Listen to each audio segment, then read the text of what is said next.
Fin de la grève à Europe 1, la personnalité télé préférée des Français et puis la disparition d'un quotidien. Mais d'abord, les audiences, Antoine, qu'ont regardé les Français hier soir, à part le foot France-Portugal. Alors, France-Portugal, vous aimez le suspense, hein, Philippe? Oui. On va attendre encore un petit peu. Qu'ont regardé les Français à part le football? France 2, qui arrive en deuxième position avec 3 100 000 téléspectateurs, 11,2% de part d'audience pour un téléfilm policier, une rediffusion. Rouge sang avec Sandrine Bonner et Bernard Lecoq. Sur la troisième marche du podium, France 3, Déraciné des ailes, un numéro consacré au Périgord, 1 230 000 téléspectateurs, 4,6% de part d'audience. Et donc, sur la plus haute marche du podium, le football. M6 exactement. avait fait 15 millions.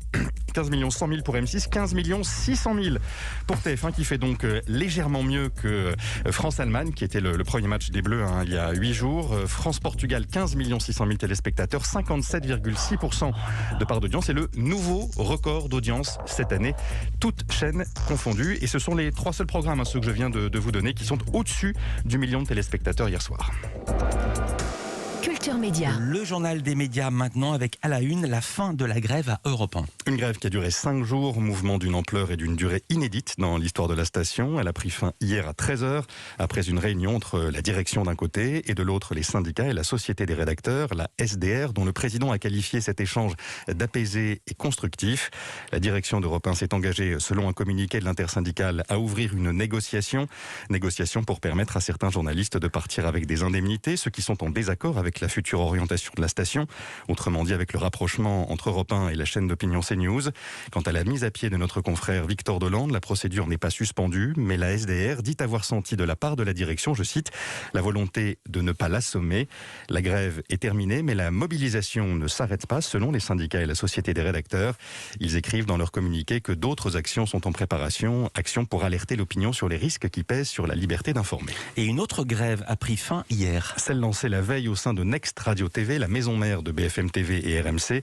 Les syndicats ont rapidement trouvé un accord avec la direction sur des hausses de salaire. De la fierté et beaucoup d'émotions ce matin à Hong Kong. Voilà quelques-uns des applaudissements de dizaines de journalistes, ceux du journal d'opposition Apple Daily, après que le dernier article venait d'être envoyé à l'impression, dernier article de l'ultime numéro. Le journal s'arrête après 26 années d'existence, étouffé par la pression et la répression des autorités chinoises. Elles ont arrêté le propriétaire du quotidien, puis certains de ses dirigeants et de ses journalistes. Elles ont aussi gelé 2 millions d'euros d'actifs, l'empêchant ainsi de poursuivre ses activités. Le Royaume-Uni, qui a rétrocédé Hong Kong à la Chine en 1997, a qualifié cette fermeture de glaçante. Retour en France, c'était attendu, c'est désormais officiel. Les plateformes de streaming vidéo vont participer au financement du cinéma et de l'audiovisuel. Netflix, Amazon, Disney+, pour les plus connus, le décret apparu hier au journal officiel. Elles vont devoir verser au moins 20% du chiffre d'affaires qu'elles réalisent en France. 25% même si elles diffusent des films dans les 12 mois qui suivent leur sortie au cinéma.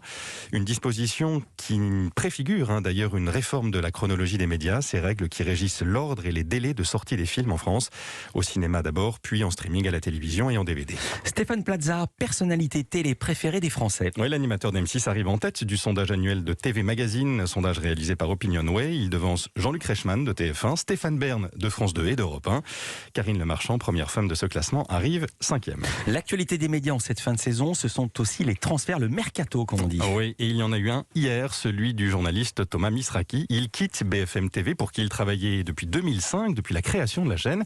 Direction LCI pour lui. Il devrait y présenter la tranche 9h midi avec une co-présentatrice dont le nom n'a pas encore été donné. C'est une information de nos confrères du Parisien. Autre information du Parisien, le départ de 2 des journalistes de Quotidien sur TMC. Paul Larouturou, l'un des reporters les plus chevronnés de l'émission. Le journal écrit qu'il a reçu plusieurs propositions, sans en dire plus. Et puis Salia Braclia, présente chaque vendredi cette saison. Elle devrait se concentrer sur l'interview politique quotidienne qu'elle co-présente avec Marc Fauvel sur France Info à 8h30. Merci.